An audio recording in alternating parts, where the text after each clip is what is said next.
on the global side here, you've just got the start of your funnel, and then on the client onboarding side, you've got a little bit all of internal processes and bringing the clients through, as well as a little touch point on the external as well. So it just goes to show where this company is going. So the problems here, I'm not going to read all through it, but the key problems was it was really inconsistent. The data capture was by email, and it's just there was a reactive service performance. And then the business problem, there was 25 existing systems, data rekeyed at multiple stages throughout the systems, and it was just hugely expensive and inefficient. So there was an opportunity to develop digital first, due to the COVID has accelerated that sort of vision, and just cut down on the time that it takes to onboard a client and just make that experience a little bit more sort of cohesive and a little bit more enjoyable, really, because I think everybody has shopped on Amazon, and everybody, even though they're different industries, whenever you get an experience of real value, you compare it across industries, and it just, why can't they be the Amazon of insurance and things like that? So it immediately jogs your memory, like, why can't this be done a little bit better? So essentially, digital transformation is, to me, is a function of people.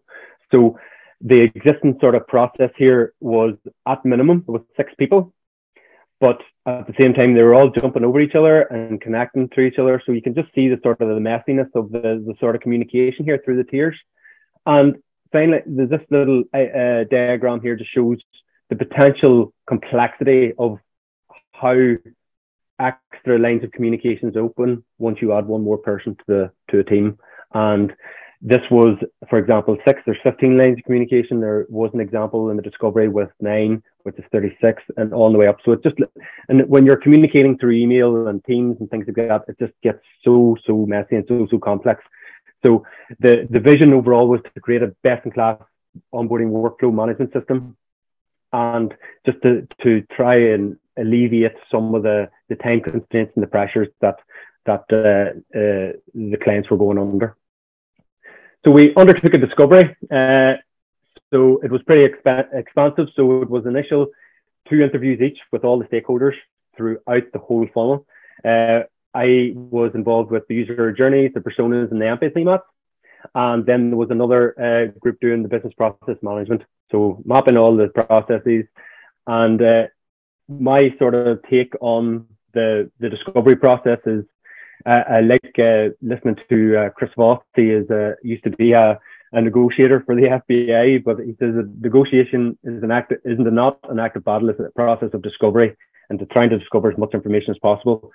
But another kind of key tactic that he uses to try and get to the single source of truth is that he asks the process one way, and then he asks it the other way, because if there's any sort of chinks in the armor one way, if you have to ask the process in reverse, it kind of puts a cognitive load on you, and you kind of miss things. So it brings up a point of contact there to delve into on a particular process.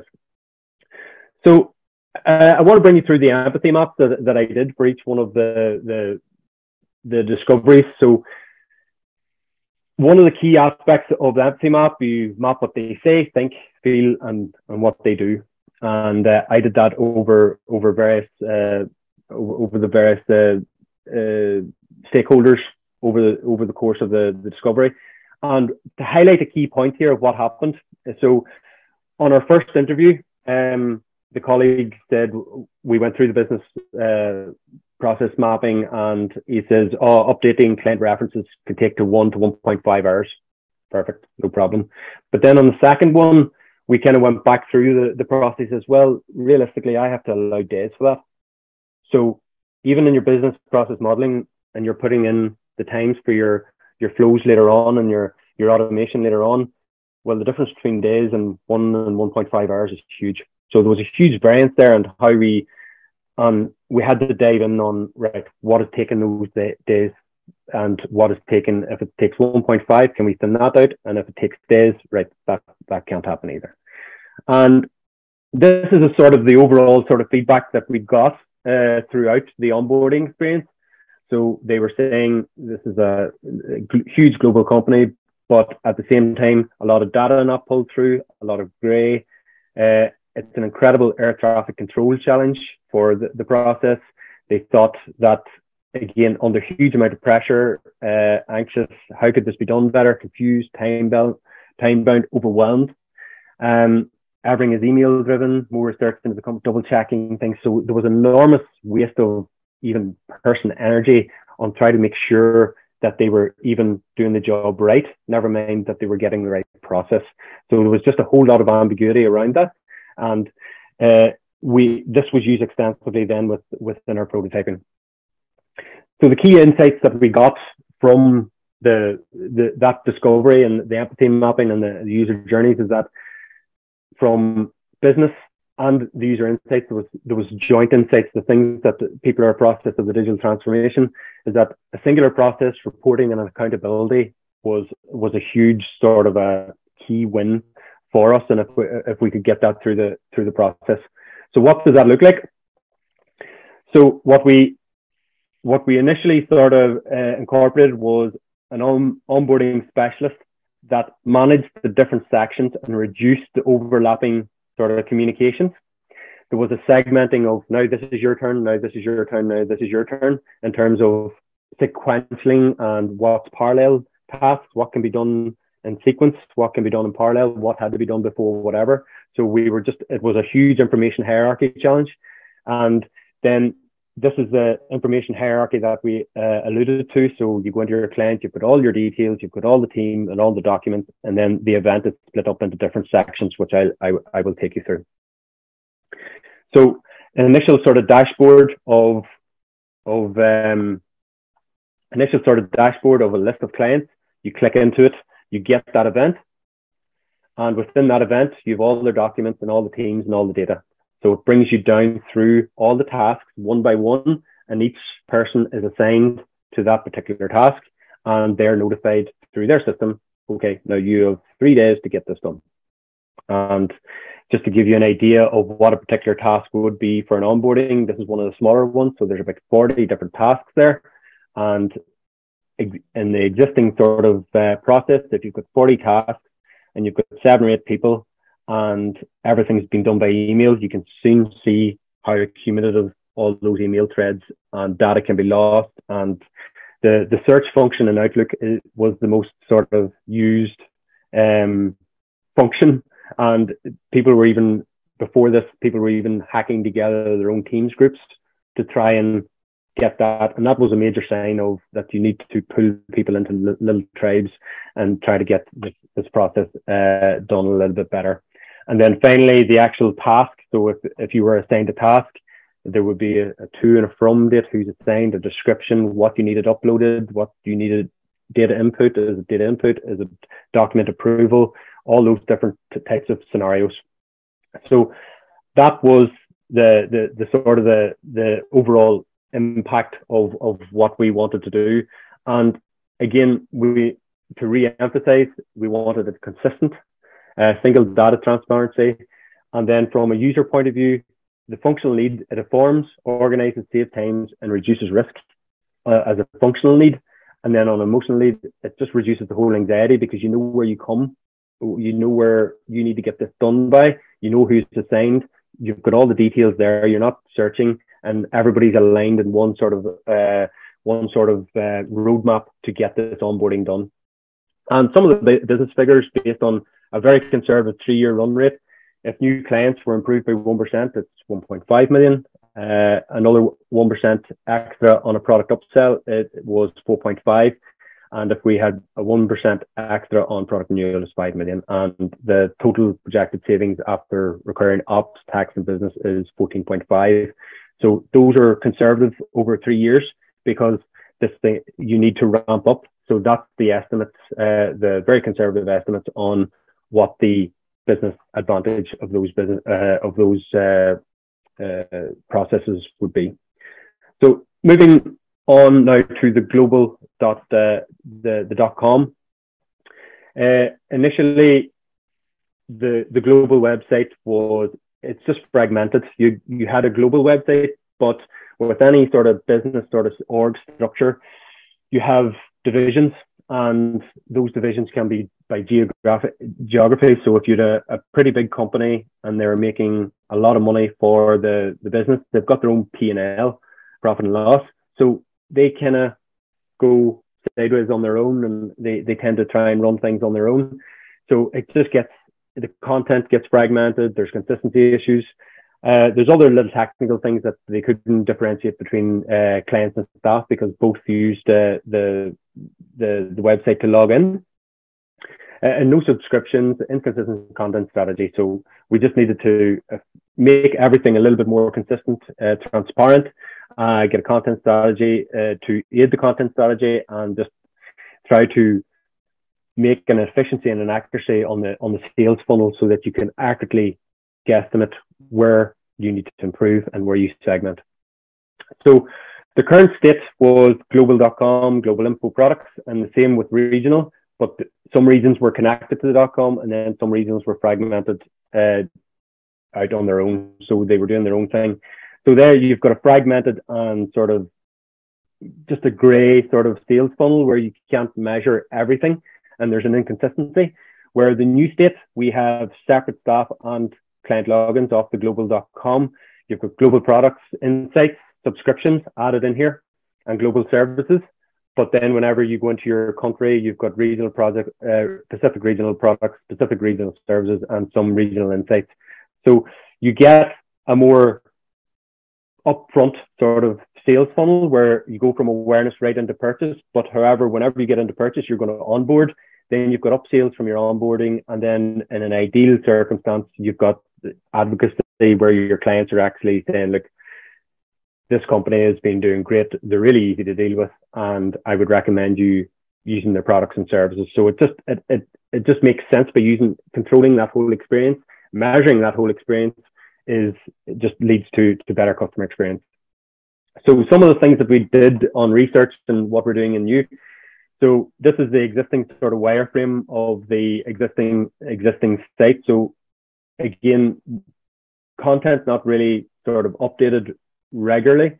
You've got the generic company stats, you've got history, you've got articles and podcasts, but again, it's around month, 2 months, quarterly, even for your main banner. But what we did was we looked over the accessibility and the eye patterns by using a few online tools, and the accessibility review and the hot spotting actually brought up to major, they complemented and correlated to each other, and that gave us sort of that gives us the evidence, both qualitatively and quantitatively, to change and to affect the change. So what we're actually doing now is standard stuff in terms of the carousel up front, but right underneath that, we are going to give you personalization, whereas you subscribe to what sort of industries and services that you want to see about, and the trends that you want to see, and the news and articles and reports that you want to see in those particular things, and they're tracked with cookies. So whenever you come back, that they're updated continually so that you get refreshed. More dynamic sort of carousels for both regional and global insights. Webinars, just more updated on a content strategy, so that we can measure here on the future impact. We can measure increasing accuracy on cost of customer acquisition, the retention versus new customers, lifetime value of customers, and just average lead and close rates, so that you can really get into the metrics of, well, how effective is our new strategy, how effective is our customer experience and the user experience throughout our digital products. So some of the things that I learned throughout that is discovery needs to be planned meticulously, with everything from vendors to the team assigned and the defined team roles. Understand what the business point of view, the triggers for this, what's the culture like, the spend, the cost. So just get into the weeds on the why. And then basically really, I really advocate for the empathy maps. Talk, record, investigate the hierarchy of the users. Who are they? The difference between the first and second interview, just so that you can get unforeseen opportunities there. Talking to the end client where possible. Sometimes that isn't, but it is hugely advantageous. Cross-examine all points of view in terms of push push back and push forward and going up and down the process flow just to examine weak points. And it takes time, and there's no really quick fix for these things. And it's about an investigative process, and just to really think in terms of both user-centered and business, and try to design the best sort of digital touch point as possible. So that's me, guys. Okay. You did it super fast, Thanks so much, Emmet. We have David asking a question. Can you, so everyone, thanks, Emmet. Like, everyone, please just type your questions on chat, or just unmute and ask in the voice. That's also good. So David asks first is like, can you explain a little more about asking questions forward and backward? Yeah. So initially on the first interview, we were just going, okay, what's your role? What's your job? Just a discovery of, like, where do you sit in the org? Where do you sit? What's your roles and responsibilities? Who's in your team? And then we just got into plotting, right? What's the first point of contact? When do you know that? When do you get information? So we just go through every single piece of their process. I will stress that it's very sensitive task for time, I found, because people are going, well, it's a subtle dig of, well, what do you actually do with your time? Is if you ask for people how long things take. But we were asking specific touch points of going, what happens then? What happens then? What happens then?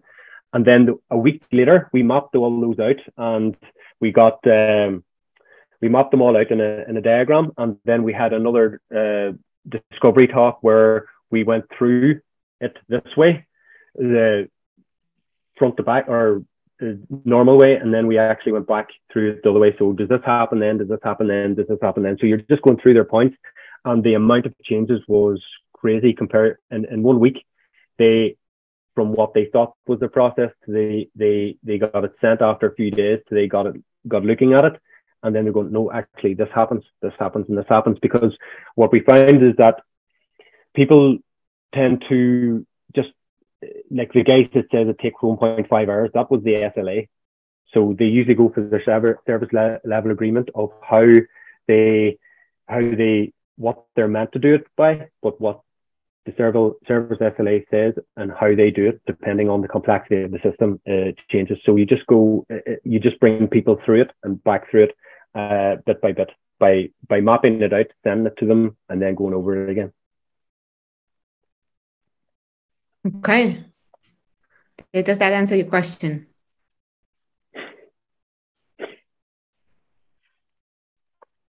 It does. So we have, in your asking question, is there anything that you would do completely different after analyzing the whole process? Good question.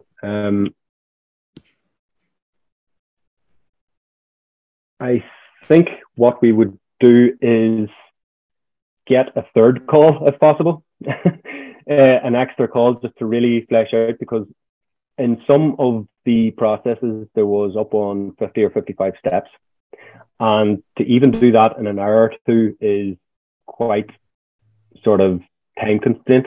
Okay, so we were kind of picking the points of the biggest sort of issues that we kind of perceived, and we highlighted, look, this seems to be a little bit more gray than that one.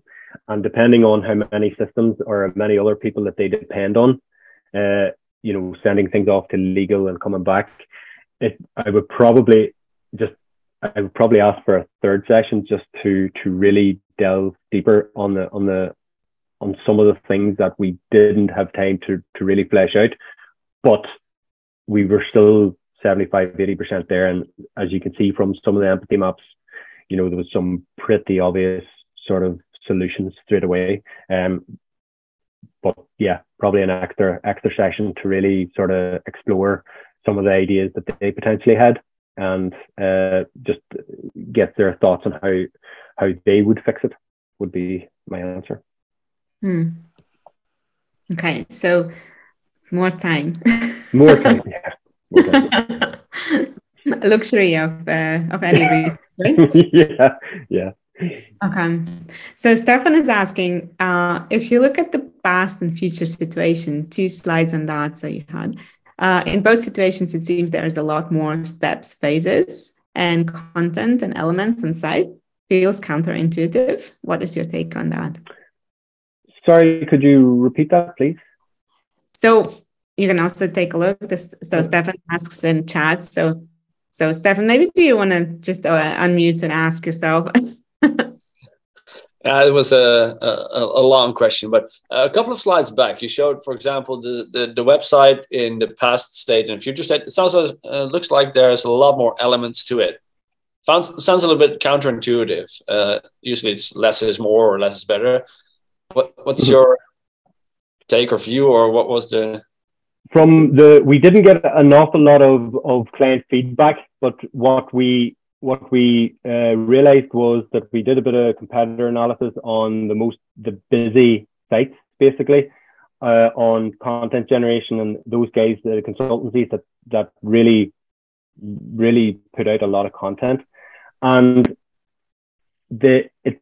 they weren't simple sites. They just had a lot of content. But we have a preferences section, whereas whenever you preference, you will get a lot of content based on your specific.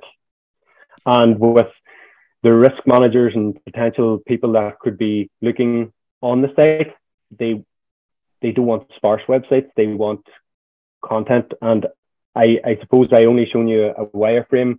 It does provide more context with the high definition prototypes. But yeah, it was by design that there was a lot of content put there, because you need to strike a balance between the balance of the aesthetics and showing the amount of content that you want, and you want people's attention really quickly. And we shaded towards putting as much as we can relevant stuff as what we can on there, just for that reason.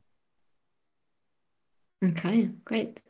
Anand, do you want to also unmute and ask your question? It's quite long, so maybe that will be better with your own words.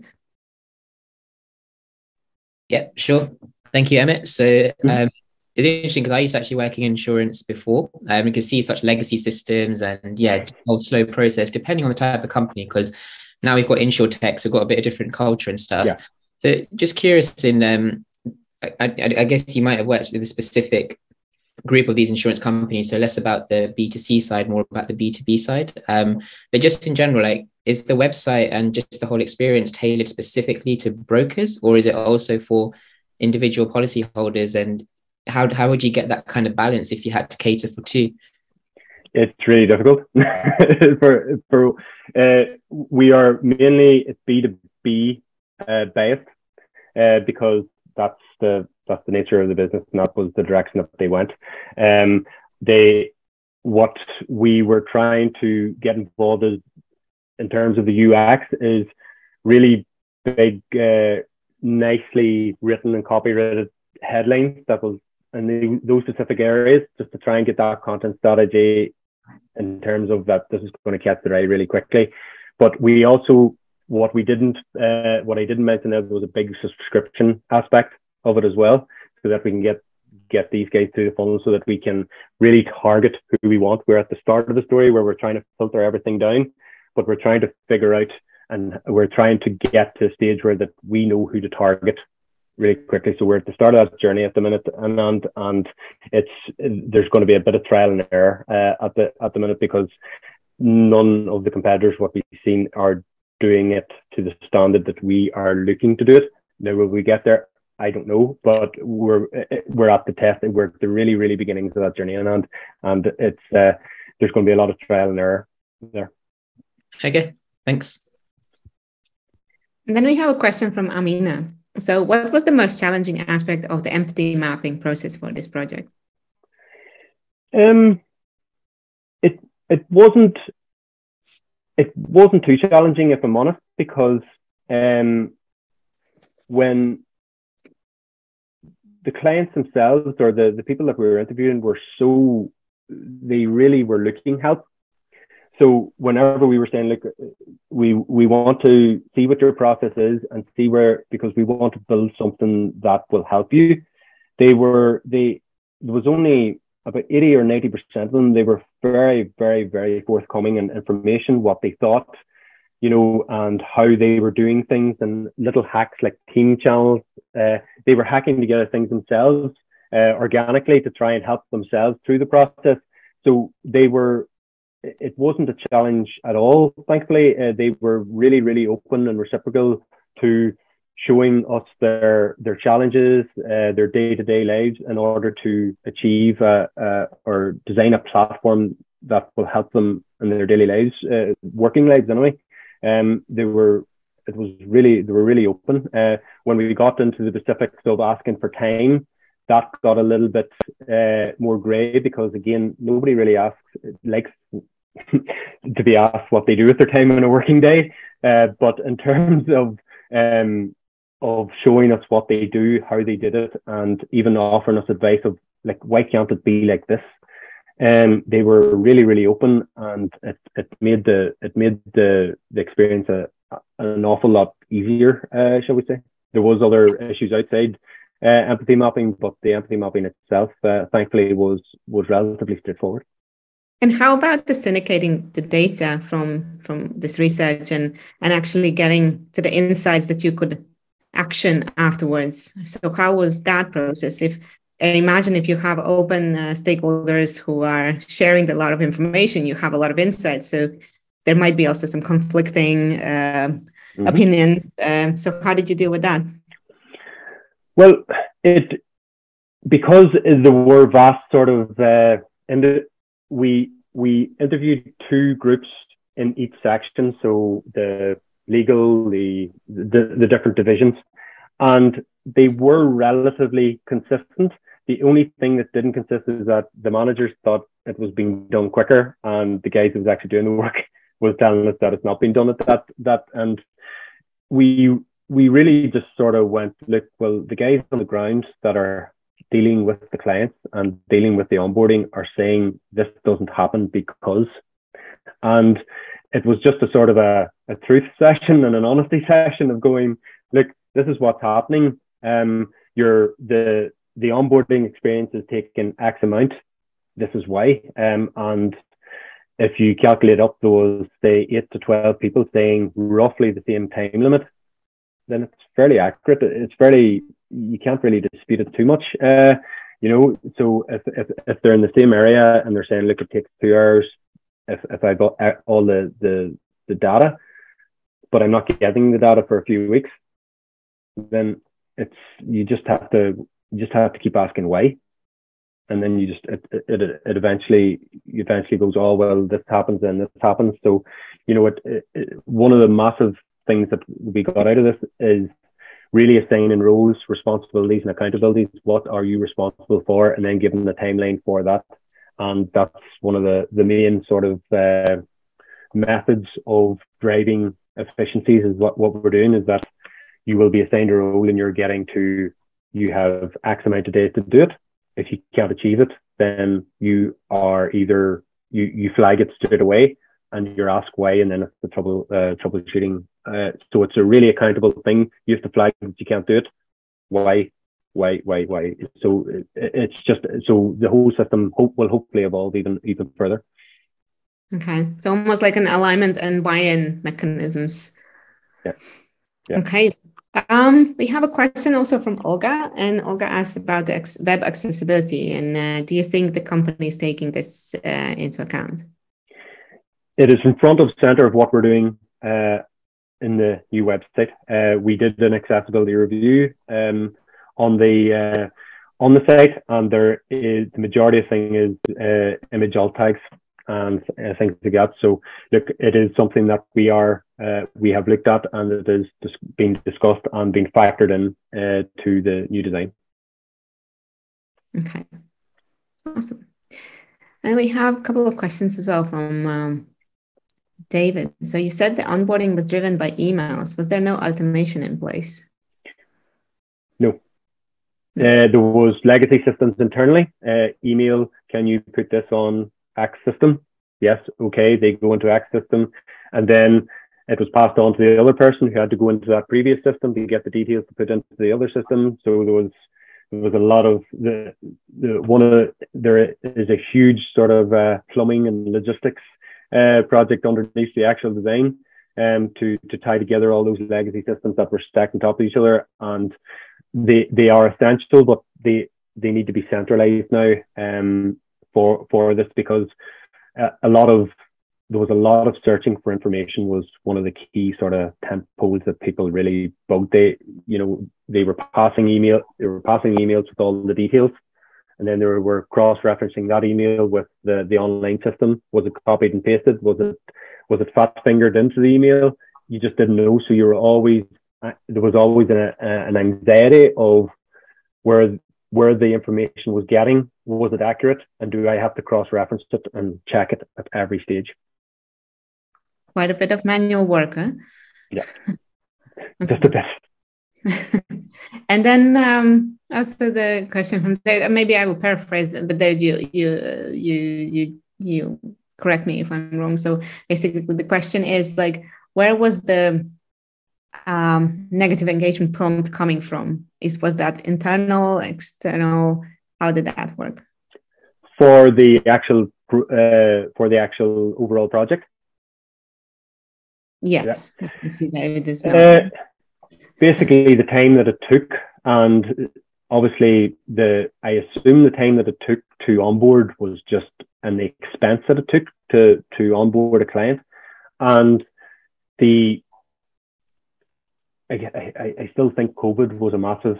Everybody was moving home, so if you were thinking all this was driven by emails, if people were sitting in the office beside each other, they were probably just going, "Oh, have you got this? Have you got that?" So everything was probably verbal, sitting beside each other in the office. Whereas as soon as COVID hit, everything had to be an IM or an email or a meeting or a Teams meeting, and they're going, look, the path to onboarding just extended, and then you have a few time limits there's a few time limits in terms of the documents that you have to onboard as well.